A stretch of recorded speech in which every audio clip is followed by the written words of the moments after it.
Hello, everybody! It's everybody's favorite mythical creature, the one, the only, Don Sapo. That's Mr. Toad in Spanish. I decided tonight, after my VR to Ghost Cobb, to expand on that topic. Mini series, history class with Mr. Toad, whatever you want to call it. But first things first, a little housekeeping. Tonight, I am smoking my brand new Asquity Christmas pipe from 1986, and in it, I am smoking Canadian Plug.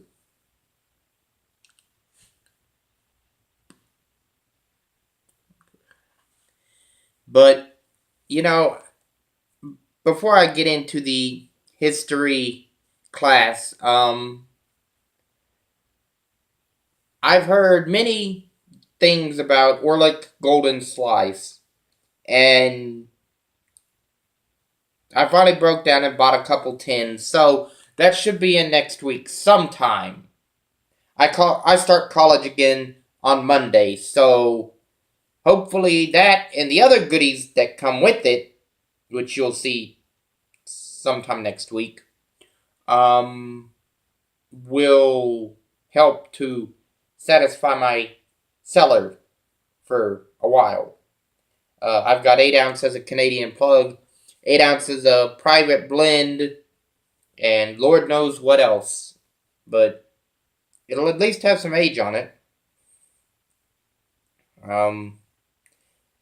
But tonight, due to the fact that the actual history behind it, I'll admit I'm a little rusty on. I'm going to be using my phone to help me with this lesson because I'm not exactly sure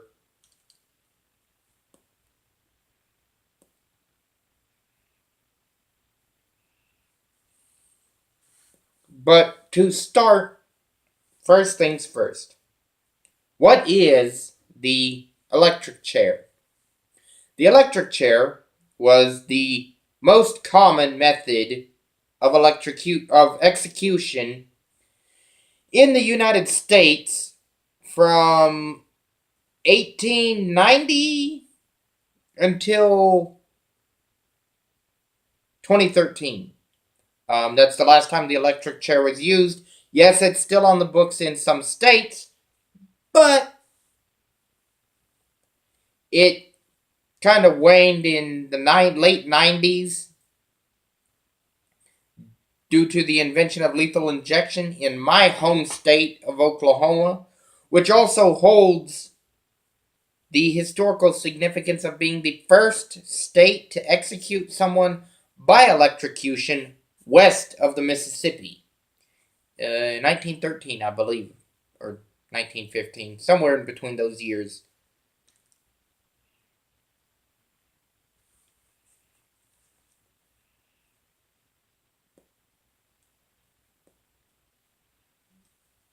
I covered in my VR to Ghost Cobb who was the first person to be electrocuted. That would be one William Kemmler. And as I said in the VR, it was just horrible. It was a miserable failure. And it's because no one knew what the hell to do. Before that, they had been testing it out on dogs. And there's a huge difference between executing a dog and executing a human. Now, this will probably be historical installments because I can't cover everything I want to cover in one video. But here goes nothing. Execution by electrocution. Before electrocution and hanging was the law of the land. But around late 1870s to early 1880s, they started slowly getting away from hanging because it was not that efficient. They kind of just realized, hey, we need something better.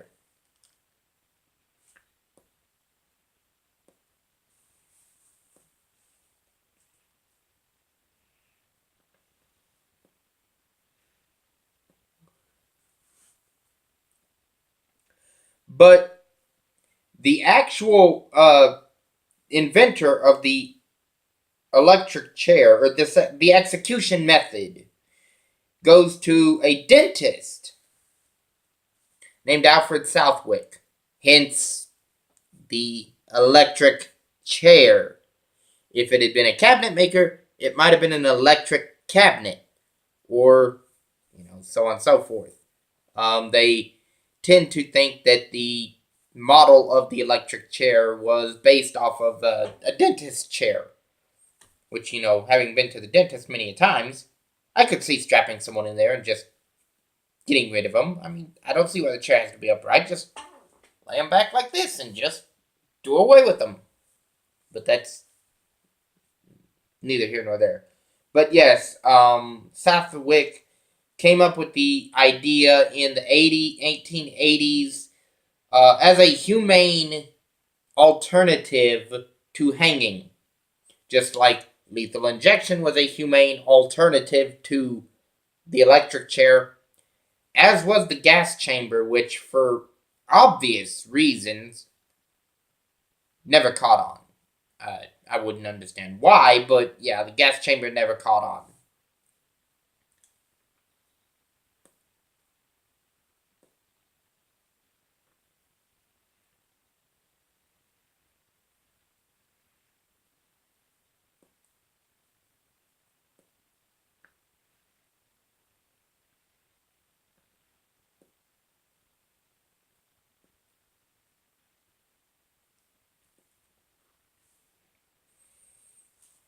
But yes, in the late 1800s or the late 1870s to early 1880s, the street lighting, as they called it, which was arc lighting, the lighting of bulbs and to light the streets up and etc.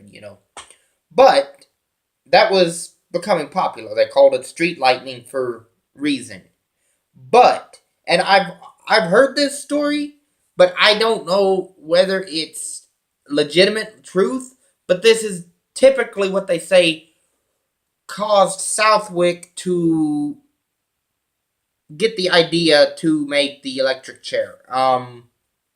Supposedly in 1881, a lineman who was trying to fix one of those lights died. He was electrocuted. And apparently Southwick saw it. It says here the coroner brought it to the Buffalo Scientific Society, which Alfred Southwick was a part of, and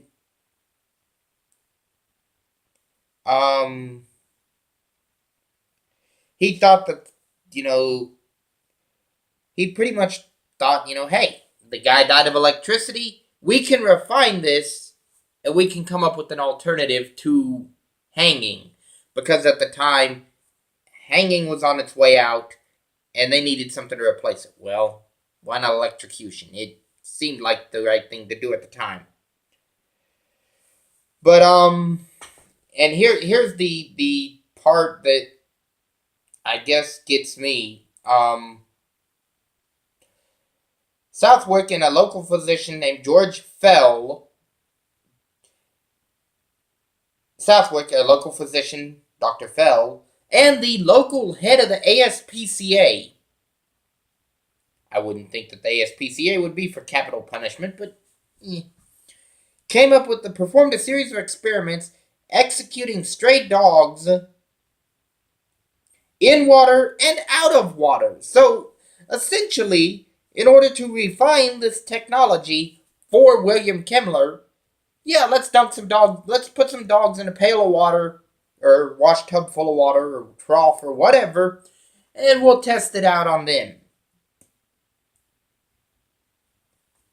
I guess they call it the Humane Society for a reason.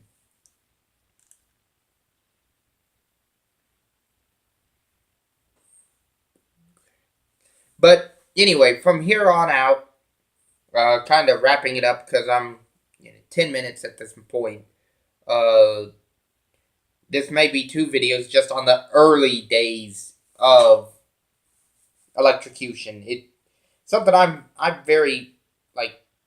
I just love capital punishment, but especially electrocution because it was king for the for the last 10 years of the 19th century, all of the 20th century, and for the first, well, even today it's still on the books in some states. So we're going on the first quarter of the 21st century and it's still around.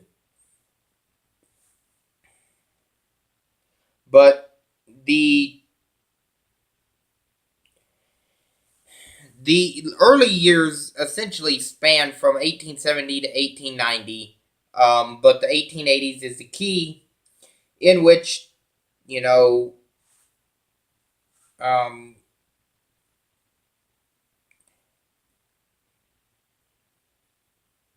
Southwick, as I said, would go on to become an advocate for a more humane method of execution rather than hanging, i.e., electrocution. We don't want to snap your neck, we just want to fry you alive. Which led, unfortunately, to Kemmler becoming a human nugget.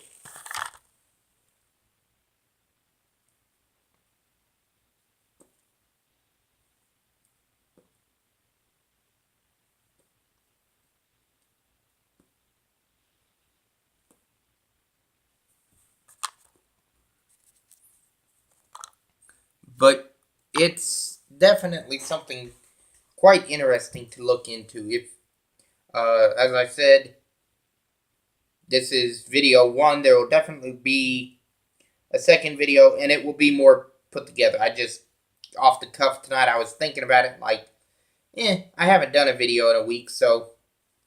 And seeing as how last Sunday was the 127th anniversary of the death of Willie Kemmler, it seemed fitting. I was going to do this on Sunday, but honestly, I just completely forgot.